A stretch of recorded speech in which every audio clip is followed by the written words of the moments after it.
job because, after all, it's not exactly something you can remember going through yourself as a child. Being unable to relate to what my child would be going through made things that much more nerve-wracking. That's when I had to take a step back and say to myself, know that it's not your fault. There are people who teach you how to go through giving birth and people who show you the proper way to hold and burp your child, but no one prepares you for potty training. It's all a bunch of personal opinions and hearsay when all you really want is an exact plan to follow that'll do the trick and do it fast. So when I first sought out information on potty training, I turned to the internet, just as you probably are doing right now.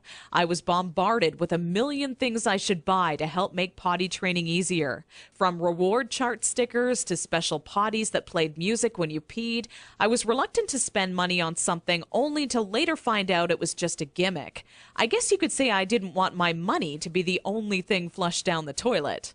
Like you probably already have, I started to notice pull-up diapers becoming more and more popular with parents, and that's when I started to see a common trend between children in my daycare. The boys and girls who were potty trained the fastest were the ones whose parents never trained them with pull-up diapers. After months of seeing this occur time and time again, I was convinced pull-up diapers simply don't work. If there's one thing I refused to do when potty training my daughter Emily, it was putting her in pull-up diapers. But I had to ask myself why so many parents are getting aboard the pull-ups bandwagon.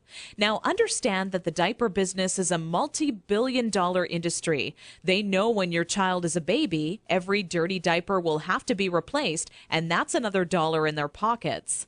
But once your child gets a little older, these companies risk losing your business. So how do they squeeze every last cent out of you before you no longer need their product? By creating a diaper you need to buy after diapers, or commonly known as pull-ups. This is all really a ploy for the company to get your business longer. All these companies really care about is how much money they make and sneakily advertise it as some amazing tool for potty training. Without turning this into a boring rant, these diapers will more than triple the amount of time it takes to successfully teach your child how to use the potty.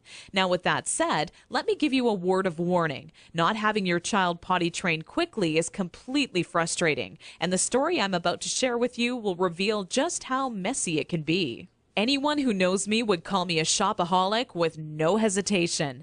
On weekends, my big adventure of the day would be running out to the mall and window shopping or trying on different outfits. I very seldom bought anything, as most of our family's income went towards food and bills, but it's always nice to look.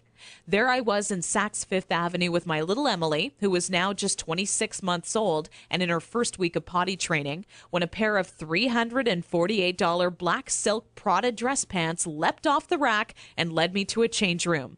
Now, I would never spend that on a pair of pants myself, but just had to see how they would look on me. They were a perfect fit, and as I turned my body from left to right, my eyes would stay glued to the mirror, admiring myself in the pants from all sides. You see, what made trying to potty train Emily on my own without a plan so frustrating was that I had no idea how to make her tell me when she needed to go potty. While my eyes were fixed on the mirror, Emily quietly had an accident all over the changing room floor without me even noticing. I unbuttoned the pair of Prada pants and immediately wished life had an undo button as I watched them fall down in the puddle of pee surrounding the change room floor. Needless to say, not knowing exactly how to potty train my child ended up costing me not just $348 on a new pair of pee-soaked pants, but total and utter embarrassment. I will admit, at that point, all I wanted to do was cry. Instead, I used my pain to light a fire within me and decided to find out exactly how to quickly potty train any child so Emily would never have an accident in public again. With my newly found motivation and stumbling upon my discovery between parents who used pull-ups compared to those who didn't, I knew that my daycare created the perfect setting to experiment with what actually works when potty training and what doesn't.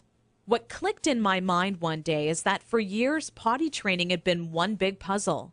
You know how the picture will look in the end, a potty-trained child, but have such a hard time solving the puzzle because you're not sure what pieces are needed or how they fit together. For the next 3 months with Emily, I tried every possible tip, trick, and method out there. During this time, I faced countless accidents, and it easily became the most challenging, frustrating, and embarrassing time in my career as a mother. It wasn't until Emily reached 29 months old she became fully potty trained. By that time, I'd filled up an entire old leather notebook, jam-packed with all the notes I had taken during my first attempt ever at potty training. In addition to my own findings, I was receiving input and feedback from nearly all the parents whose children attended my daycare. On paper, it started to become clear to me what methods were effective and worked time and time again for families. 2 years and one more child later, all of my findings had been turned into what I believe is the only effective method in existence to quickly potty training any child in as little as 3 days. It wasn't until I started giving out copies to all the parents whose children attended my daycare I knew I was on to something big. The next week, parents started approaching me out of the blue, asking, how can I quickly and easily potty train my child? I would kindly give a copy of the guide along with my business card clipped to the top left-hand corner to anyone who asked. I would say over 127 mothers and fathers had come to my daycare that month alone just for a copy of the potty training guide that I'd spent so much time creating. When I would walk into my office in the morning, there'd be a minimum of 37 messages on my answering machine waiting there for me. I was getting phone calls from people either thanking me for helping them train their child in under a week, or who heard about my guide from a friend or family member and wanted to know how they could get their hands on a copy. Listening to these messages quickly became a daily part of my routine and would take almost 45 minutes out of my workday. People started to call me an expert potty trainer, and I was flattered, but it was something I definitely never asked for or planned on when setting out to create my personal guide.